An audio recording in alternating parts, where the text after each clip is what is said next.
All right, lesson 3.4 is all about linear programming. This is the concept or idea of taking those regions when we graph our system of inequalities and we make a region, just like in 3.3. In the end, we kind of graphed a triangle. Well, we can take that area and say all of those spots, all of those ordered pairs, which of those ordered pairs would maximize or minimize a given function. Now, this might sound kind of weird at first, but I think our last example in this set of notes will kind of be a good example of when linear programming works or how it's used. So first off, we're going to start off with finding the maximum and minimum values with a bounded region. So for our example, we need to graph the following system of inequalities. We're going to name the coordinates of the vertices of our feasible region, that feasible region being where all of the shaded areas are together, all as one. Then we need to find the maximum and minimum values of the function f of xy equals 3x minus 2y for this region. So this function, we haven't really seen functions before that have two different variables in them. In a way, this f of xy is like saying z. It's like having a whole other variable. So we're saying some number z equals 3x minus 2y.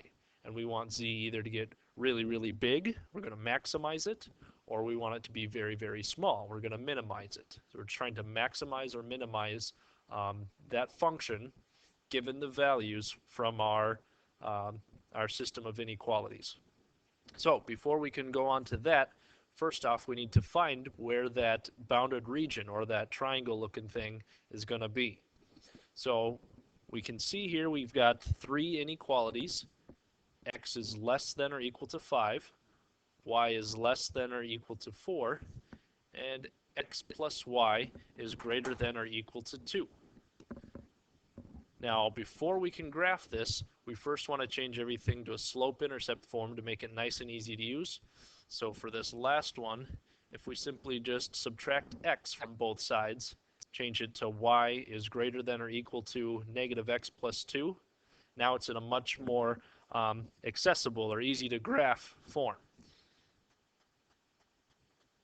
Moving on to our other pieces here.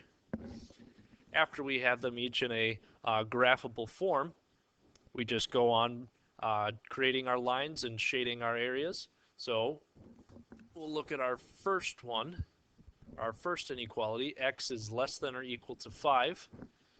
So here we have our x equals 5 line.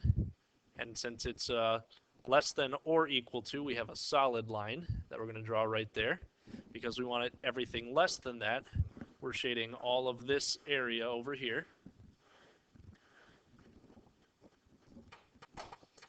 Now we need to go on to our next inequality. Y is less than or equal to 4. So again, I'd start with my y equals 4 line. And I want everything less than that, or everything below that. So all of this area. Okay, so we're starting to see a little bit more of what our region is going to look like, or what the area where everything converges kind of appears to be. Our last one is y is greater than or equal to negative x plus 2. So for this one, I'm going to use black for this one. We need to find our y-intercept, 2, right here. And then we're using our slope. We know that our slope of negative 1 means go down 1 over 1, down 1 over 1, and so on. As well, going the other direction, we'd have to go up 1, left 1, and so on. So that's what our line is going to look like. Take it here, come all the way down. Now again, in this one, we need everything that's greater than that line, so everything above.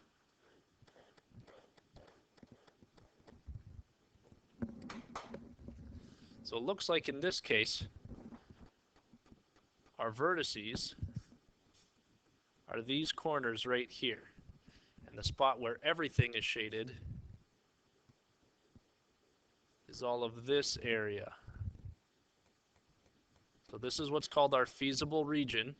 any ordered pair in here, so any point that I pick inside of this region would satisfy all three of my inequalities, but the coordinates in specific are the three corners of this one. So if we look first at our top left corner, that one is at the spot -2, 4. Okay, we can see right here our x value is -2, our y is at +4. Looking at our top right corner over here, our x is at 5 and our y is at 4. And our very last corner, this one here, that's at the spot 5, -3. So this is the corner, or this is the coordinates of our vertices for the feasible region. Now that we know our coordinates, we need to plug those into our original function that we were given. That's the one that we're trying to maximize. So as we work on plugging each of those pieces in, it's going to look something like this. Instead of saying f of xy, if we plug in our first piece, it would say f of -2 or +4. Our x value was -2, our y value is +4. So we just plug those into the equation. So now it's 3 times -2 minus 2 times 4. 3 times -2 is -6. 2 times 4 is 8. So it's -6 minus 8, which means we're going to be at -14.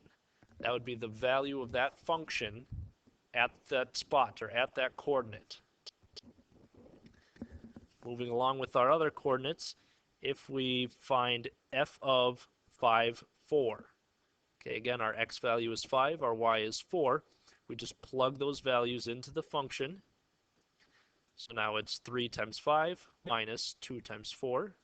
3 times 5 is 15. 2 times 4 is 8. 15 minus 8 is 7. So again, our function, if we input the values 5 and 4 for x and y, our function, the output would be 7.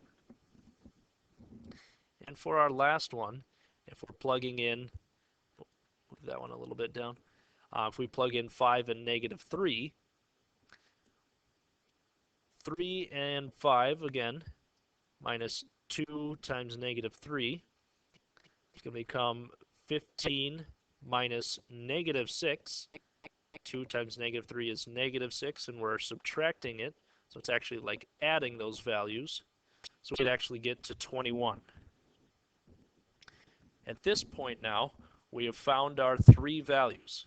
Okay, if we plug each of those coordinates, or each of those corners, into our function, we'll get either -14, 7, or 21. Now the question asks us to find the maximum and minimum values of the function given this region. Now I could have picked any other points in here, but because they're not at the edges, we're guaranteed that they are not going to be the biggest or the smallest. The biggest or the smallest will happen at the edge of our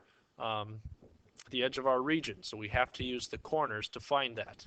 So given these values, then we can say the maximum value of our function is going to be 21, and the minimum value is going to be -14. Because again, our biggest value was 21, our smallest value was -14.